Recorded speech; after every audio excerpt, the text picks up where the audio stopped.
bienvenidos de nuevo. Y bueno, pues estamos en el track 5 y Javier Rodríguez nos va a dar la charla Propulsión de caracoles, la eficiencia de lo lento. Muchas gracias.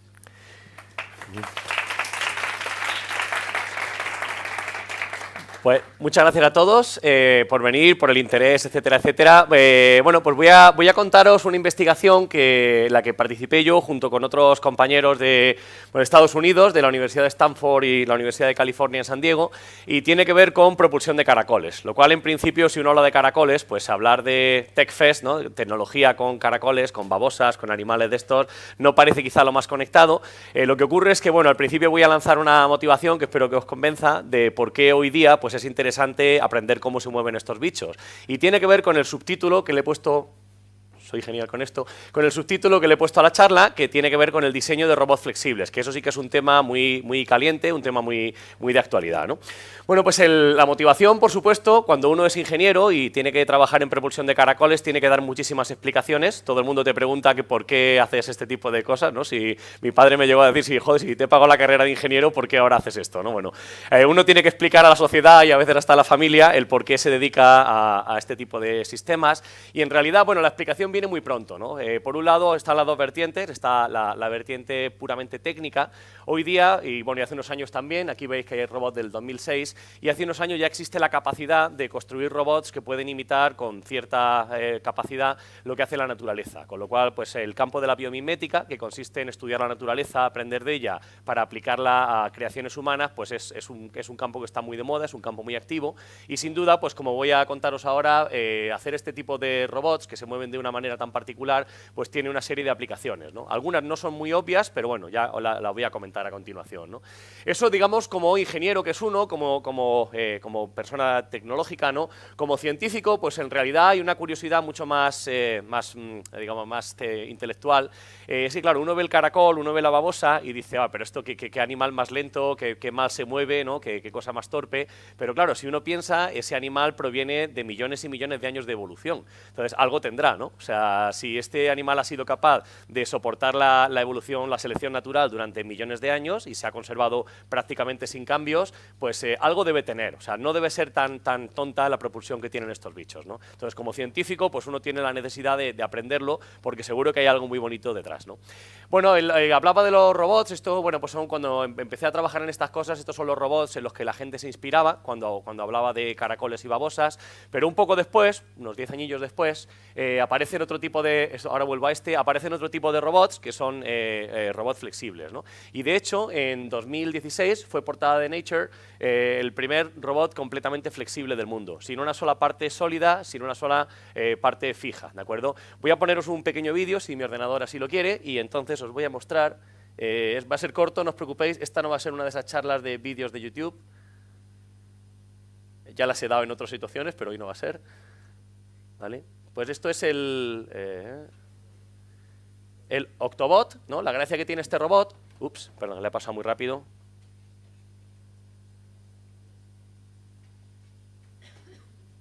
Ya, la gracia que tiene este robot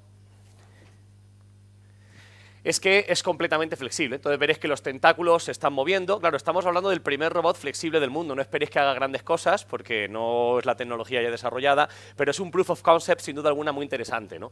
Lo que ocurre es que tiene una serie de reacciones químicas que ocurren en un dispositivo microfluídico en su interior, y esas reacciones químicas logran el bombeo a diferentes vejigas. Aquí aparecen algunas de las aplicaciones. Logran el bombeo de fluido a diferentes vejigas. Esas vejigas lo que hace es que se dilatan, y al dilatarse van a deformar el elastómero, van a deformar el plástico que tienen, y por tanto pues van a permitir que el robot mueva los tentáculos. Este robot, ya digo, no hace demasiado, solamente mueve un poquito los tentáculos, un poquito arriba y abajo. O sea, es un proof of concept, no es que realmente se mueva ni haga nada muy emocionante, pero bueno, digamos que es una demostración de que este tipo de robots ya hoy día son tecnológicamente flexibles.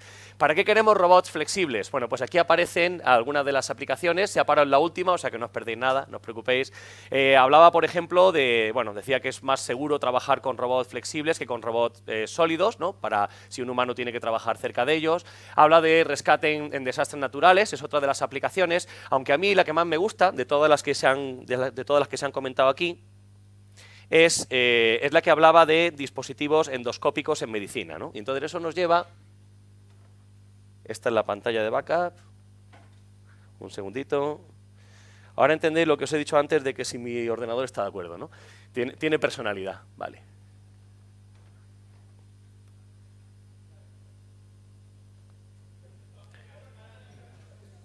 Vale, ajá.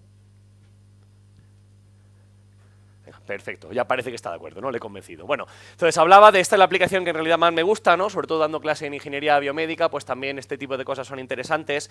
Los robots flexibles tienen una ventaja si uno quiere hacer endoscopios que sean inteligentes y que tengan capacidad de moverse.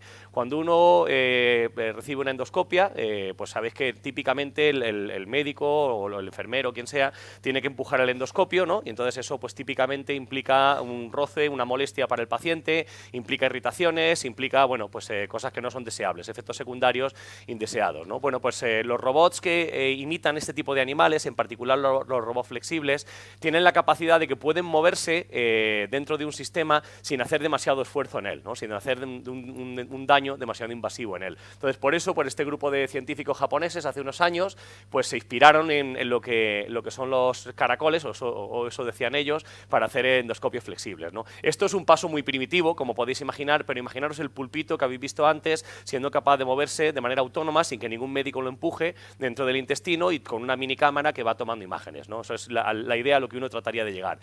Si uno quiere imaginarse por qué un robot que imita un caracol es mejor para una endoscopia, pues solo tiene que pensar, alguna vez habéis tenido todos un caracol en la mano, ¿verdad? O prácticamente todos. Puede que hasta alguna babosa, si sois más aventurero, ¿no?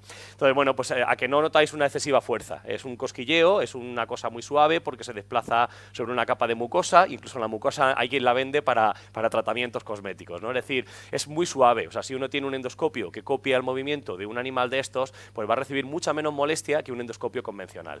Dicho esto, bueno, no estoy del todo de acuerdo con estos japoneses porque dicen que imitan el modelo del caracol. Como vais a ver, no es verdad.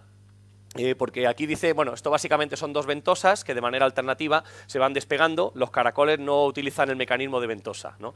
Eso lo hacen las lapas. Las lapas sí que está demostrado que utilizan ventosas para propulsarse, para anclarse a la piedra, pero los caracoles no, como vamos a demostrar luego, ¿no? Bueno, pues estas son las aplicaciones. Espero que os haya convencido de que esto tiene cierta cabida en una charla de tecnología, ¿no? Entonces, bueno, pues ahora voy a hablar de la ciencia, que es de lo único que puedo más o menos aportar algo, ¿no? Entonces, bueno, pues vamos a seguir el método científico de toda la vida. Vamos a ver primero qué es lo que sabemos de la propulsión de estos animales y sobre todo vamos a ver qué querríamos saber, qué nos falta por conocer para ser capaces de imitar y de comprender su movimiento, ¿no? Más tarde hablaremos de las observaciones experimentales que hemos realizado y por último hablaré de un modelo fenomenológico que voy a pasar con poca matemática, lo voy a pasar así como desapercibido para terminar con unas conclusiones. Bueno, sobre las observaciones experimentales o sobre lo que sabemos de los caracoles, sabemos que el pie del caracol, lo que llamaríamos el vientre, pero los biólogos se enfadan, o sea, tiene que ser el pie del caracol, es la parte que apoya en el suelo y es prácticamente plano. Tan prácticamente plano que hasta hace poco, hasta nuestro artículo, de hecho, la gente decía que era completamente plano, que no tenía ninguna rugosidad. Vamos a ver que eso no es del todo cierto tampoco, ¿no? Se sabe, por ejemplo, que aparece un tren de ondas musculares que discurren por la parte central del cuerpo del animal, que se llaman ondas pedales, y estas ondas son las que van a producir en última instancia la propulsión. En animales terrestres, estas ondas viajan de la cola a la cabeza. Como podéis ver aquí, en este caracol, o esta babosa en realidad, en uno de nuestros experimentos, pues fijaros que esta babosa, pues veis que las ondas claramente van de la cola, ¿no?, a la cabeza, lo cual es un poco contraintuitivo, porque uno esperaría que las ondas vayan hacia atrás, ¿no? Ya veréis que eso no va a ser así en animales terrestres, pero curiosamente sí es así en animales marinos, y hay una razón para ello, ¿vale? Ya lo contaremos luego. Las ondas son muy rápidas, claro, cuando uno habla de caracoles todo es rápido, ¿no? Pero en particular aquí me refiero que las ondas son como 3-4 veces más rápidas que el animal, ¿vale? Veis que se propagan a toda velocidad. Y otra cosa que se sabe, que es súper importante, es que la baba es un líquido no newtoniano. ¿Qué significa no newtoniano? Que la relación entre el esfuerzo que uno tiene que hacerle y la deformación que sufre ese fluido, pues no es lineal, ¿no? Entonces hay experimentos muy bonitos de los años 80, principalmente de Mark Denis, un biólogo de la Universidad de Stanford, y bueno, pues él lo que medía era cómo reaccionaba la baba del caracol, qué fuerza es capaz de soportar esta baba en función del nivel de deformación, del strain que uno le produzca, ¿no? Bueno, pues lo que se sabe es que es lo que se denomina un Yield Stress Fluid, que son fluidos que aguantan muy bien la tensión, prácticamente como si fueran un sólido, no se deforman, y de repente hay un momento dado que cede completamente el esfuerzo que pueden realizar y se comportan ya prácticamente como un líquido, ¿no? Claro, Bueno, pues lo que se pensaba es que el mecanismo de propulsión de estos animales estaba absolutamente basado en estas propiedades. Es decir, el animal tiene la onda pedal, la interonda pues no se mueve prácticamente, al no moverse es capaz de soportar pues esfuerzos muy grandes, ¿vale? O sea, uno puede de verdad agarrarse al terreno si no me estoy moviendo, pero si hay una parte del vientre del animal, perdón, del pie del animal, la onda pedal que está estirándose, entonces lo que va a hacer al estirarse es hacer más líquida, hacer fluir la baba que tiene debajo, con lo cual la parte que está fija es pegamento, pero la parte que estoy estirando rápidamente va a fluir y me va a permitir desplazarme. Bueno, pues eso era el mecanismo que estaba razonablemente aceptado, que era el mecanismo principal del movimiento de estos animales. Bueno, pues vamos a ver, en nuestra opinión, que este mecanismo sin duda alguna juega un papel. O sea, la baba es no newtoniana por algo, ¿no? La naturaleza no hace nada por hacer, hay una razón para ello, pero ya veréis que la principal conclusión, o una de las más interesantes, es que los animales no dependen de las propiedades de esta baba para propulsarse. Es decir, si tú le pudieras cambiar la baba por un líquido newtoniano, nuestra teoría es que el animal seguiría moviéndose. Hay una forma muy curiosa de verlo, que es que tú pones el caracol en el agua y vamos, la baba obviamente se licúa un montón porque la baba se disuelve bastante y el animal no solo no se mueve, es que además se mueve a toda hostia porque quiere salir del agua cuanto antes mejor. Pues los caracoles no les gusta el agua, se ahogan, ¿no? Entonces eso significa que pueden andar igual de bien en agua y obviamente las propiedades van a cambiar si el animal está en medio acuoso, ¿no? Bueno, pues por esas ideas dijimos, bueno, pues tiene que haber algo más que permita el movimiento, ¿no? Bueno, pues vamos a ver qué es lo que queremos saber con esto que acabamos de contar. Lo primero, sabemos que los gasterópodos, caracoles y babosas, lapas, mejillones, pero bueno, principalmente estos animales, no, mejillones no, lapas sí, se mueven mediante un conjunto complejo de acciones, hacen muchas cosas, ¿no? ¿Cuáles son esenciales? Yo no quiero reproducirlas todas en mi robot, yo quiero la que lo mueve, ¿vale? Pues ¿cuáles son esenciales? De verdad, dependemos tanto de las propiedades de la baba. Fijaros que si un caracol o un robot que quiere ser endoscopio tiene que transportar su propio líquido con propiedades especiales, igual ya no nos vale tanto como endoscopio. ¿Podría ese animal o ese robot moverse con el líquido que de manera natural va a haber en el intestino? ¿No? Sería interesantísimo. Entonces queremos saber el papel de la baba. Bueno, pues si la baba no es esencial para el movimiento, ¿por qué tiene las propiedades que tiene? O sea, algo tendrá que tener, ¿no? Y luego, bueno, pues ¿hay algún otro truco, hay algo más que podamos aprender de cómo mejorar la propulsión? Pues estas son las preguntas que queremos responder y con estas preguntas pues vamos al laboratorio y empezamos a hacer experimentos, ¿no? Es muy divertido trabajar con estos animales, ¿no? Más que nada porque como en todo experimento biológico, el animal no siempre es cooperativo, entonces tú quieres que ande en línea recta a velocidad constante y requiere cierta persuasión, ¿no? Pero aquí la estudiante que hizo estos experimentos era una maestra, creo que los hipnotizaba o algo porque funcionaban muy bien. Bueno, utilizamos dos tipos de animales principalmente. Utilizamos caracoles, en los experimentos que hicimos aquí en Madrid usamos caracoles de Cantabria, de hecho, que nos los trajo una amiga, pero los experimentos que hicimos en San Diego, pues utilizamos unas babosas que hay en la costa oeste de California, bueno, costa este de Estados Unidos, en Oregón también, en Washington, son las banana slugs, ¿no? Las babosas banana o leopardo se llaman también, porque tienen manchas, como podéis ver. ¿Qué tienen de especial estos animales? Bueno, pues lo que tienen es que el vientre del animal, el pie del animal, es pecoso. Entonces, al ser pecoso, puedes utilizar técnicas comunes de mecánica de fluidos, técnicas experimentales, para medir el campo de velocidades que tiene el vientre, ¿no? O sea, son animales que de manera natural, la naturaleza ya nos los ha dado con partículas trazadoras, ¿no? Entonces, utilizamos ese tipo de animales, son espectaculares, tienen otra ventaja maravillosa para los experimentos, y es que cuando se estiran para andar, son como un foot, ¿no? Como un pie de largo, unos 30 centímetros. O sea, realmente cuando se ponen a andar, te andan por el brazo, es una cosa espectacular de bicho, ¿no? Lo cual es maravilloso porque, bueno, pues no tienes que hacer tanto zoom con tu cámara, puedes verlo todo de manera mucho más sencilla. O sea, están hechas para hacer experimentos con ellas. Bueno, pues vamos a medir una serie de cosas con estos animales. Vamos a medir principalmente el campo de velocidades 2D del pie, ¿vale? Esto que estoy contando que se puede ver también con las técnicas de trazado de partículas. Y luego vamos a medir con técnicas de profilometría el desplazamiento vertical del pie, la onda que produce si se mueve también en la dirección vertical. Y más adelante vamos a medir los esfuerzos de cortadura, ¿no? El shear stress que va a producir el animal sobre un sustrato cuando se mueve. Bueno, lo primero, vamos a utilizar una técnica que en mecánica de fluidos es súper común, se llama velocimetría por imágenes de partículas, que consiste en tomar dos fotografías muy próximas en el tiempo de un campo de imágenes, o sea, de una imagen con un campo de partículas, ¿no? con puntitos, como veis aquí, con pecas, y vamos a comparar el movimiento de esas partículas entre esos dos instantes muy próximos del tiempo. Haciendo eso vamos a poder ver cuánto se ha desplazado cada partícula y vamos a sacar un campo de velocidades o un campo de deformaciones, depende cómo hagamos el análisis. Bueno, pues esto es lo que hicimos aquí. Entonces, efectivamente, pues si aplicamos esta técnica a este campo de partículas, pues veis que somos capaces de sacar con bastante precisión el campo de velocidades que hay en el pie del animal. Aquí tenemos la parte que es la falda, ¿no? La parte lateral, el borde, que es lo que, como vimos, no se mueve, y aquí tenemos la zona central, que es donde discurren las ondas. La onda, que es la parte de alta velocidad que veis en el centro, y la interonda, donde, como podéis ver, hay puntitos, significa que las velocidades son muy pequeñas, ¿de acuerdo?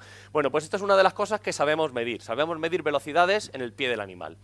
La velocidad es una cosa interesantísima porque no solamente te dice cómo se mueven las cosas, sino que además, si uno aplica técnicas de campos, ¿no? de mecánica de fluidos convencionales a este campo de velocidad, pues puede sacar, por ejemplo, las zonas en las que el vientre del animal se dilata y las zonas en las que se comprime.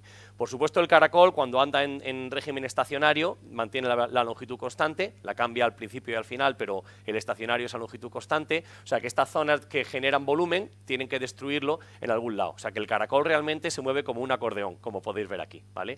Bueno, más cosas que nos da el campo de velocidad. Además vamos a medir con técnicas de profilometría el desplazamiento vertical del vientre. Es una cosa que no va a ser fácil porque la baba del caracol o la babosa tiene unos 200 micras de espesor, 200 micras es muy poquito, y los desplazamientos van a ser del orden de decenas de micras, o sea que no es una cosa que uno la vea y coja una regla y la mida, o sea hay que ser un poquito más elaborado, ¿no? Para eso usamos una técnica que se llama profilometría, que consiste en que tenemos el animal caminando sobre un cristal. El animal se va a iluminar desde la parte de abajo con una hoja de luz láser de baja intensidad.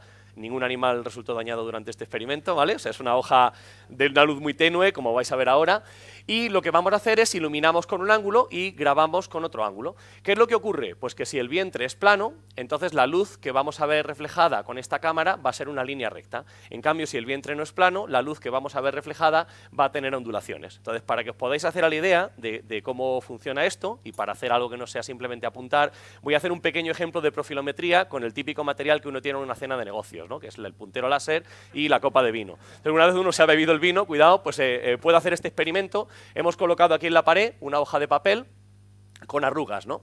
Bueno, pues si miráis la hoja de papel con las arrugas, pues en principio es complicado ver desde allí si hay arrugas o no, y no digamos ya medirlas, qué espesor tienen. Vale, pues imaginaros, los de aquí no lo vais a ver muy bien, los de aquella parte lo vais a ver mejor. Imaginaros que ahora iluminamos esta hoja con un plano de luz láser. Un plano láser se hace pues con un rayo láser, que a veces hasta funciona y todo. ¿Vale? Ahora no os preocupéis que esto acaba pasando, pero siempre funciona, ¿vale? Y luego lo que hacemos es convertir ese haz en un plano de luz utilizando una lente cilíndrica, como por ejemplo el vástago de una copa. Entonces, haciendo esto, conseguimos que se convierta en un plano de luz, como podéis ver. Vale, pues ahora que tenemos este plano de luz, iluminamos con un ángulo. ¿A que ahora veis arrugas los que estáis en aquella parte?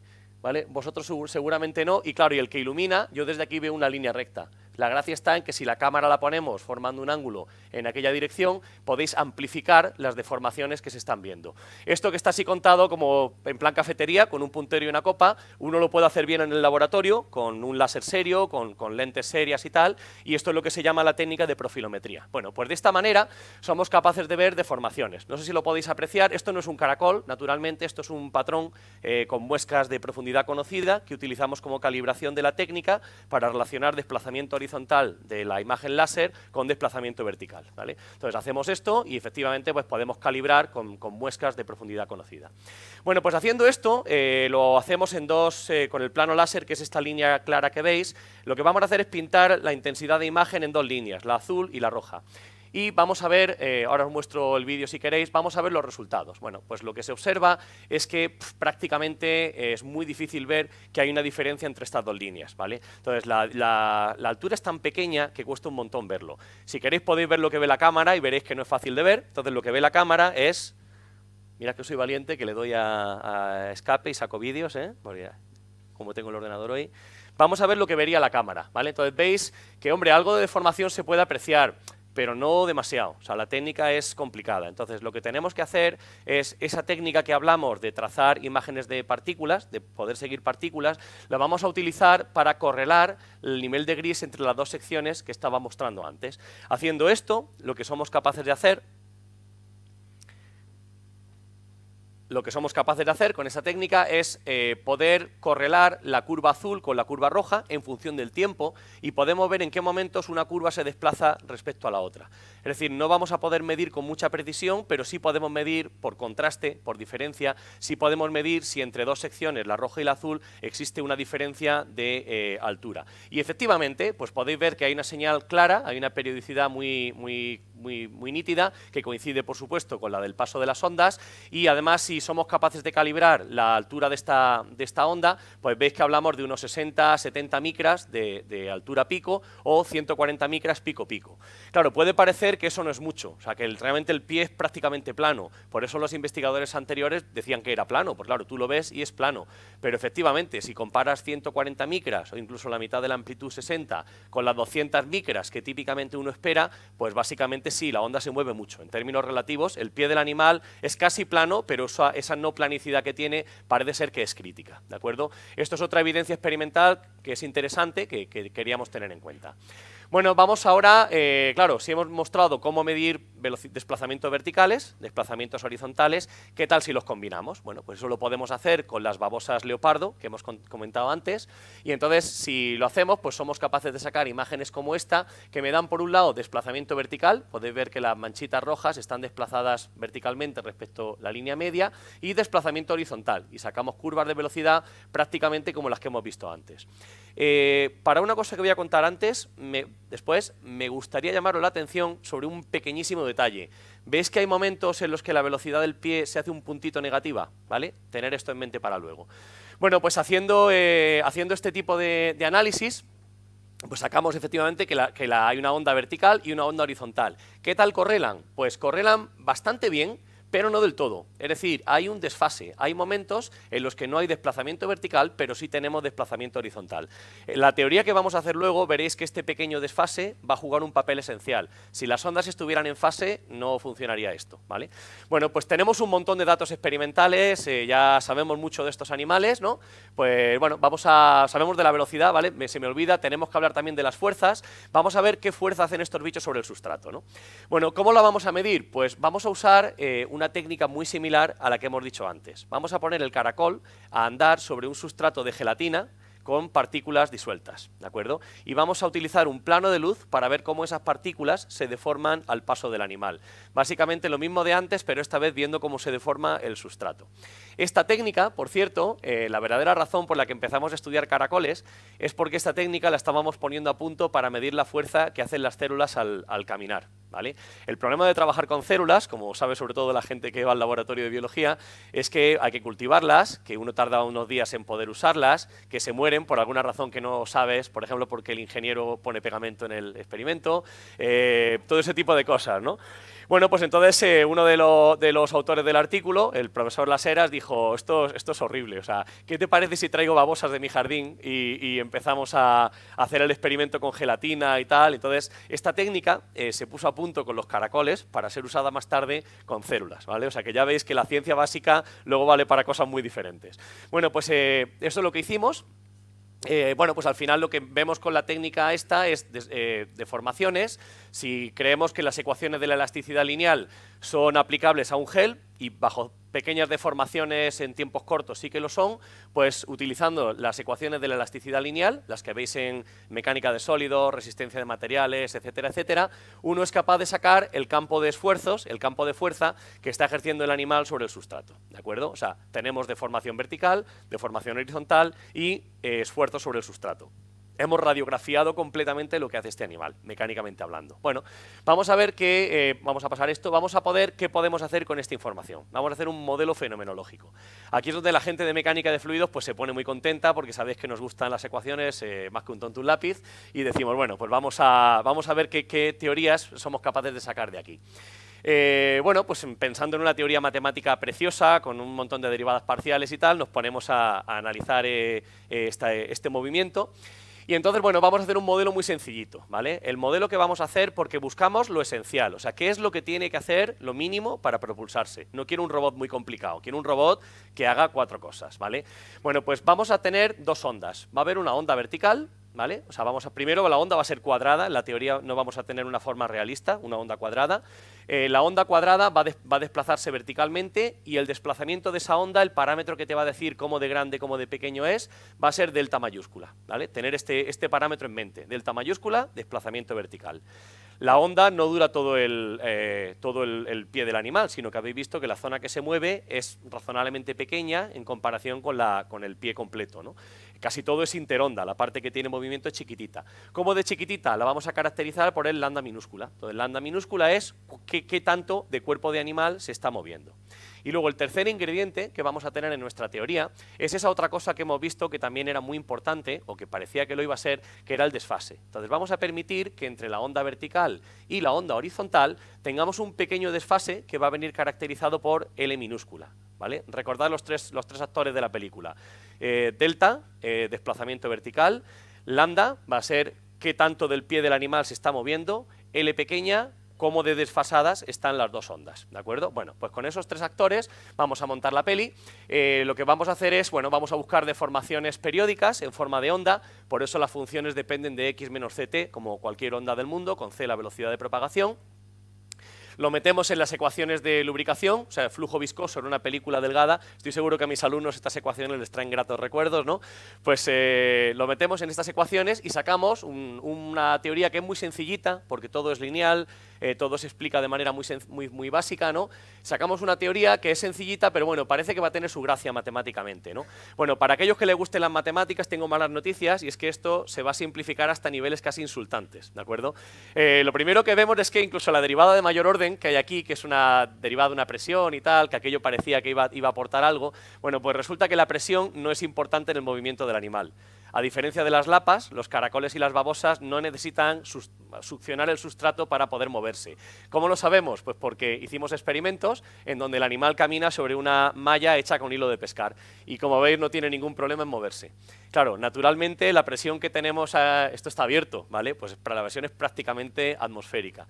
Es decir, que más les vale no depender de la presión porque se tienen que mover en terrenos como este. Tiene mucho sentido. Claro, el caracol, excepto cuando lo tenemos en casa en una pecerita, en su vida diaria el caracol nunca se mueve en un terreno plano. Siempre se mueve en terrenos rugosos, se mueve en tierra, en arena, se mueve de muchas maneras distintas, ¿no? Bueno, pues efectivamente la presión no puede ser importante. Bueno, pues si no tenemos presión en la ecuación, pues se nos simplifica más todavía, se nos queda en lo que se llama el flujo de Couette, que básicamente es el flujo puesto en marcha por 2 placas paralelas en las que la de abajo está quieta y la de arriba se mueve. Problema que también le traerá muy buenos recuerdos a mis estudiantes, ¿vale? Bueno, pues esto es la teoría que tenemos. Entonces, con ese flujo de Couette somos capaces de sacar la fuerza total, la fuerza neta que el animal está ejerciendo sobre el sustrato, o al revés, por la tercera ley de Newton, ¿no? Bueno, en condiciones en las que el animal está caminando a velocidad constante, esa fuerza tiene que ser 0, ¿vale? Bueno, pues eso nos va a dar una condición matemática que tienen que relacionarse entre las 3 propiedades que hemos visto antes para que el animal se pueda mover. Tiene que moverse a fuerza 0, ¿vale? Bueno, a todo esto, ¿podemos hacer que la fuerza sea 0? Pues aparece un pequeño problema en la teoría. Es que podemos, pero hay que pagar un pequeño precio. Tenemos que admitir que la onda se puede mover con una velocidad grande, pero la interonda se mueve con una velocidad que no es como la que pinto aquí, es negativa.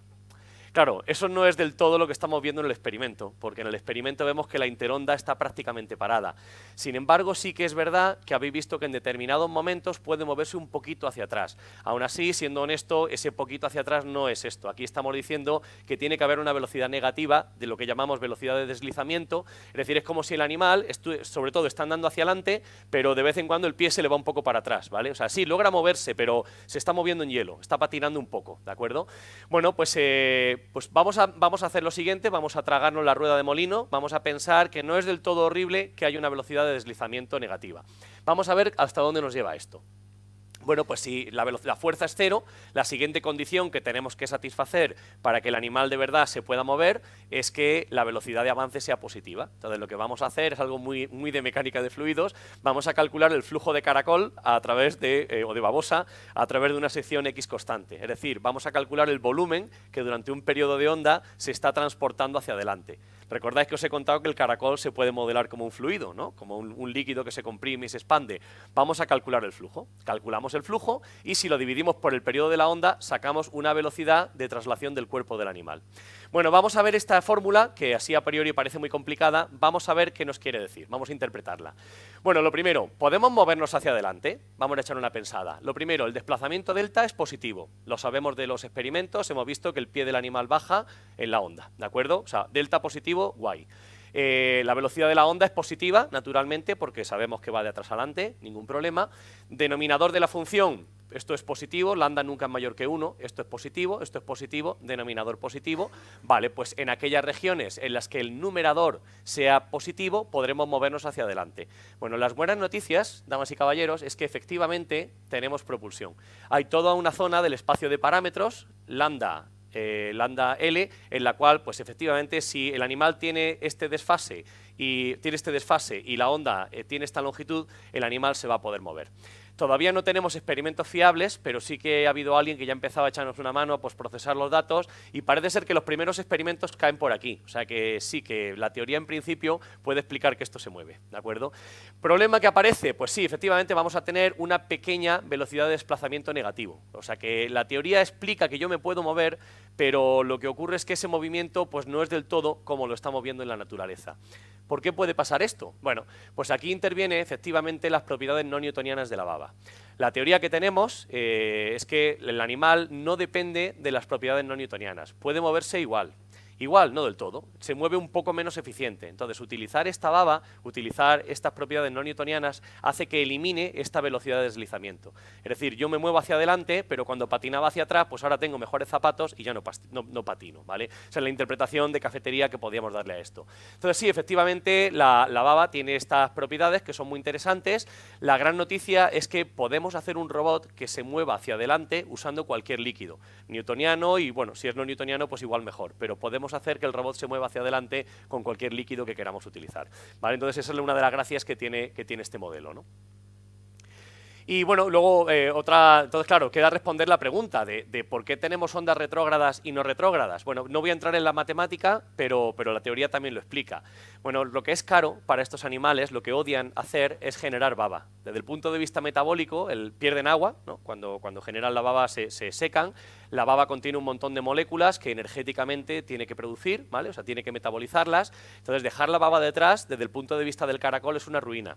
Entonces, lo que hacemos en animales terrestres, lo que hacen en animales terrestres, es que tratan de llevar la baba consigo tanto tiempo como les sea posible y minimizar la traza de baba que están dejando. Por eso las ondas son directas, las ondas van de atrás adelante en lugar de ser retrógradas. El animal no es una bomba peristáltica que bombea fluido hacia atrás para impulsarse hacia adelante. Eso es muy caro, impulsar fluido hacia atrás. El animal lo que hace es que se va apoyando en el fluido, arrastrándolo tan hacia adelante como sea capaz. Por eso en animales terrestres, digamos que esto va hacia adelante, y en animales marinos, donde el agua no es un problema tan serio, porque está rodeado de agua, en animales marinos te puedes permitir, quizás sea más eficiente, bombear el líquido hacia atrás. Por eso sospechamos que en animales marinos las ondas son efectivamente retrógradas y van de la cabeza a los pies, que por cierto es lo primero que miramos, ¿vale? Cuando el primer experimento que vemos que la onda va al contrario de lo que creemos, dijimos, ¿de verdad la cámara no la has puesto hacia atrás? O sea, ¿vale? O sea, era una cosa que nos costó entender, ¿no? Pues efectivamente sospechamos que tiene que ver con cómo de energético, cómo de eficiente desde el punto de vista energético es hacer esto, ¿de acuerdo? Lo de la baba para el caracol es una cosa tremenda, el conservarla, el no perderla es una cosa absolutamente tremenda, hasta el punto de que el animal, tenemos experimentos que no voy a mostrar hoy, el animal pues, tiene como dos modos de locomoción, ¿de acuerdo? Tiene el modo que se llama de deslizamiento, que es el que he descrito hoy, pero tiene otro del que no hemos hablado, que se llama galope, ¿vale? Algún cachondo le puso ese nombre, ¿no? Se llama galope. Seguro que también habéis visto animales galopando en alguna ocasión. ¿En qué consiste? Bueno, pues que el cuerpo del animal no está en contacto completo con el suelo. ¿Por qué? Pues porque si estamos en verano atravesando un ladrillo, pues eso le supone una pérdida de líquido brutal al animal. Entonces lo que hace es que se arquea, el cuerpo del animal describe arcos y entonces el cuerpo se transporta sin entrar en contacto. Se minimiza el área de contacto, ¿sabéis? Tiene otra forma de moverse. No sé si habéis visto alguna vez un animal moviéndose así, pero seguro que habéis visto el rastro que deja, porque es el típico rastro que la próxima vez vais a ser unos frikis, vais a ver el rastro del caracol. Yo hago fotos, yo ya he salido del armario. Entonces vais a poder ver que el rastro que deja sobre una piedra en verano, cuando está el sol, consiste en manchitas, no hay un rastro continuo. Eso se está indicando que el animal está galopando, porque trata de minimizar el gasto de agua que tiene. Se sospechaba y se sigue sospechando que el animal cuando galopa va más rápido y que utiliza el galope para escapar de enemigos, ¿no? En realidad no pensamos que sea así, porque hemos medido velocidades y el galope es igual de rápido o lento que el modo normal de locomoción. Lo que sí es verdad es que si haces experimentos con animales en un medio que los seca, cuando pierden una cantidad fija de líquido, rápidamente switchean, transicionan al otro modo de locomoción. O sea que efectivamente sospechamos que eso lo hacen por economizar el líquido. Todo esto lo cuento para que veáis, lo que obsesiona a este animal no es la velocidad, lo que le obsesiona es no perder líquido. Por eso el mecanismo de propulsión que tiene, pues es así, ¿de acuerdo? Y nada, pues ya unas conclusiones, así ni he mirado el reloj, espero ir bien. Bueno, pues las conclusiones que tenemos que decir es que hay un modelo de propulsión de caracoles y de babosas, y este modelo tiene una característica muy interesante, que es que permite al animal, según hemos visto, moverse en cualquier tipo de líquido. Esto es esencial, sobre todo para el tema de los robots. O sea, no es tanto el entender qué papel juega la baba en la realidad, sino el responder a la pregunta al tecnólogo. Cuando me haga mi robot, ¿tengo que llevar una garrafita del líquido o puedo utilizar el que ya tenga de manera natural en el medio? ¿Vale? Sospechamos que se va a mover bien con el líquido que tiene en el medio. El modelo está, como veis, cualitativamente de acuerdo con los experimentos. De hecho, está fuertemente basado en experimentos. O sea, empezamos a formularlo después de muchas horas y meses en el laboratorio, y eso es bueno porque está razonablemente de acuerdo con todo, excepto con alguna cosilla que tiene, que es que, bueno, pues hay una velocidad de deslizamiento donde pensamos que esa ineficiencia que le causa el tener la velocidad de deslizamiento es la que evita, es la que anula con las propiedades no newtonianas de la baba, ¿vale? Y luego, bueno, no lo he mencionado, por cierto, en la fórmula, pero se ve estupendamente bien. Si queréis vuelvo para atrás un poquito. En la fórmula, si os dais cuenta, la velocidad del cuerpo tiene todo esto que te dice el signo, pero es proporcional al desplazamiento vertical. O sea que sí, estos animales de verdad necesitan mover el vientre y necesitan un desplazamiento vertical. Parece que es poco, porque son 100 micras, 60 micras, son de ese orden. Claro, cuando uno lo compara con las 200 que tiene la película, pues es un oleaje, ¿vale? O sea que efectivamente el desplazamiento vertical es algo que van a utilizar en su movimiento, ¿de acuerdo? Y nada, pues ya la última consecuencia o la última conclusión es que efectivamente el gradiente de presión no es esencial, ¿no? O sea, se puede mover en cualquier tipo de terreno, y eso también es interesante. Eso da mucha flexibilidad porque el animal, pues cuanto más apoyo tenga, mejor se moverá, pero puede moverse en terreno rugoso. O sea, este mecanismo también te vale para eso. Y nada, para terminar me gustaría agradecer a los coautores, los colaboradores con los que me lo he pasado muy bien jugando con animales en el laboratorio. Jenny Slay, que bueno, fue la que empezó el experimento con nosotros, luego hizo el doctorado en Stanford y ahora está forrándose en una biotech de San Francisco. Luego María, una estudiante de aquí de la Carlos III, que fue la que crió y mimó a los caracoles durante mucho tiempo y hizo los experimentos conmigo.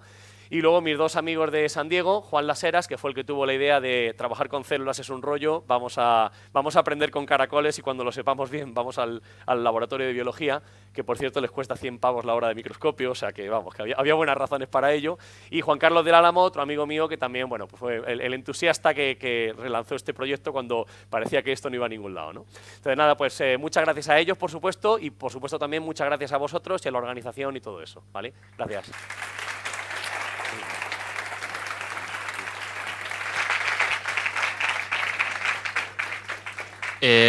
Tenemos tiempo para unas pocas preguntas. Lo que sí que os voy a pedir es que esperéis al micrófono para que queden para el streaming, ¿vale?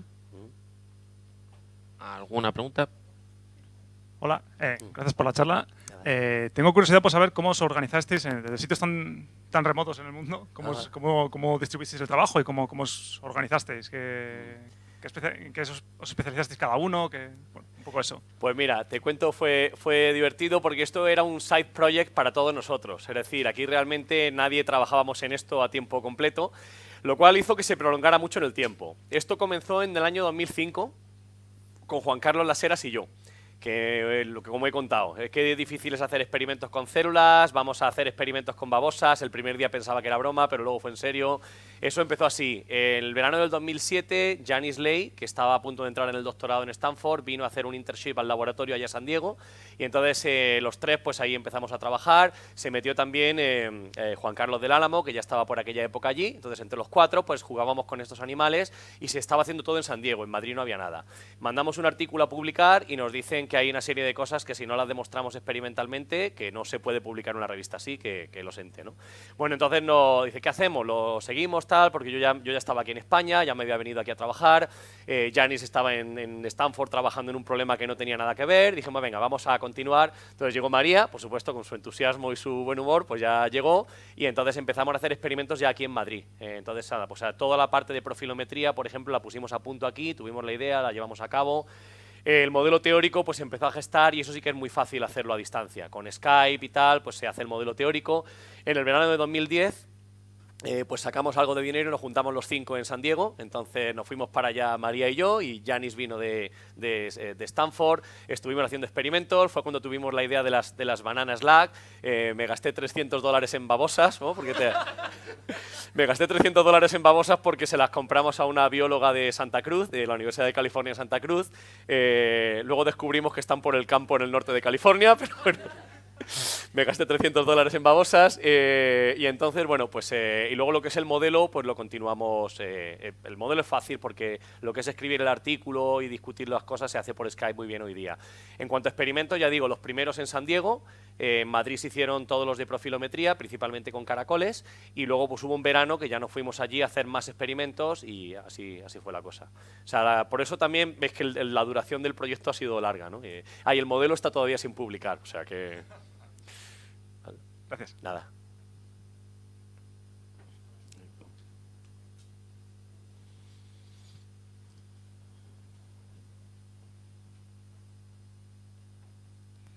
¿A día de hoy seguís trabajando en este proyecto o acabó y quedó ahí? ¿Seguís investigando sobre esto y habéis estudiado cómo llevarlo a la realidad en robots? Pues nosotros en realidad, vamos, la gente de Estados Unidos, los dos Juan Carlos y Janice, ellos se han metido en mecánica celular, entonces lo que están haciendo ahora es aplicar esto a células, a neutrófilos, tal, o sea, cómo se mueve un neutrófilo dentro de una red de una matriz extracelular, etcétera. O sea que ellos ya lo han abandonado, sí que seguimos haciendo algún experimento más un poco después, pero hace ya tiempo de esto, y aquí pues de vez en cuando cogemos los datos y los reprocesamos para tratar de publicar el modelo, pero básicamente esto es un proyecto, es un side project que nos parece muy bonito, muy instructivo, pero realmente no tenemos intención. Pero está ahí, a mí como veis, porque he hablado de esto porque me hace mucha ilusión, es una cosa a la que le tengo mucho cariño, entonces pues sí, si alguien está encantado de hacer un robot flexible con nosotros, pues seguro que lo haríamos encantado y nos lo pasaríamos muy bien. O sea que, digamos que es un proyecto que va muy lento, está latente y de vez en cuando tiene picos en los que seguimos haciendo alguna cosilla.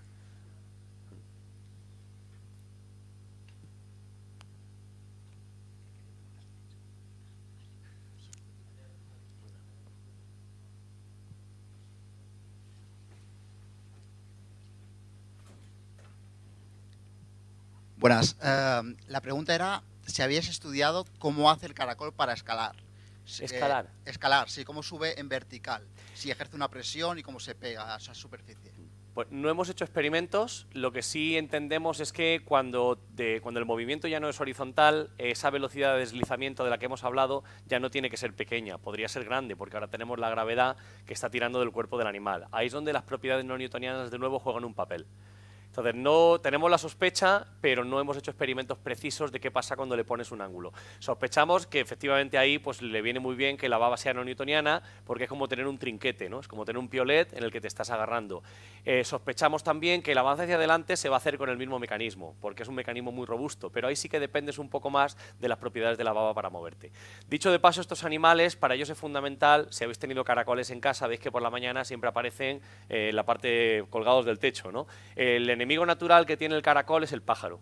Entonces, claro, se quieren proteger de los pájaros, por eso siempre están boca abajo y pasan buena parte del tiempo boca abajo, ¿no? O sea que sí que tiene esas propiedades, son muy interesantes, pero no, ahí no nos hemos metido a mirar la influencia del ángulo, todavía.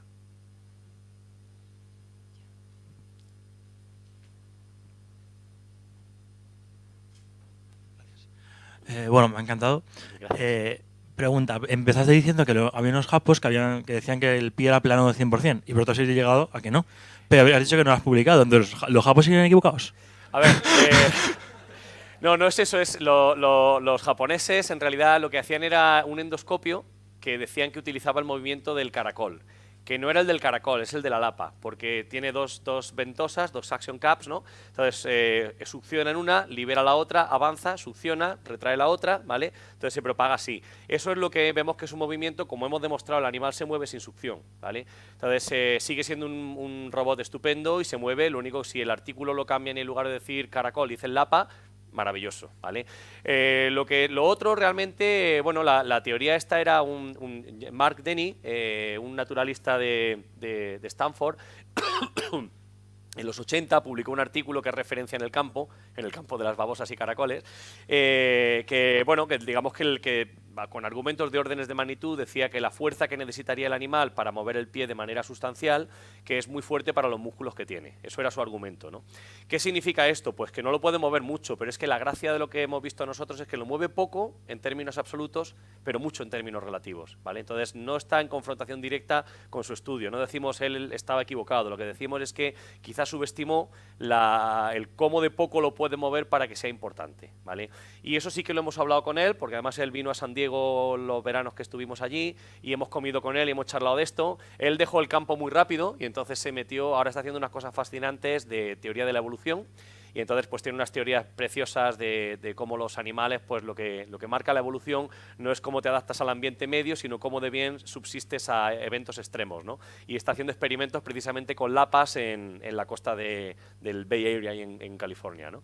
Pero bueno, sí lo hablamos con él, de hecho, y él decía que, claro, que maravilloso, que estaba de acuerdo. Y bueno, parece sí, la gente cita el artículo y bueno, y parece que están de acuerdo que hay desplazamiento vertical. O sea que no es una corrección desde el punto de vista, o sea, no invalida para nada el trabajo de este hombre, porque lo que él decía era que la fuerza vertical del pie, del músculo, no puede mover demasiado el pie. Y decimos, vale, perfecto, pues lo mueve muy poco, pero es que ese muy poco hemos visto que puede ser importante, ¿no? O sea que hay un acuerdo muy bueno entre las dos teorías y vamos, y comimos y fuimos muy amigos cuando lo hablamos, ¿no? Lo que le sorprendió es que 30 años después todavía hubiera gente haciendo experimentos con esto, ¿no? Eso es lo que nos dijo.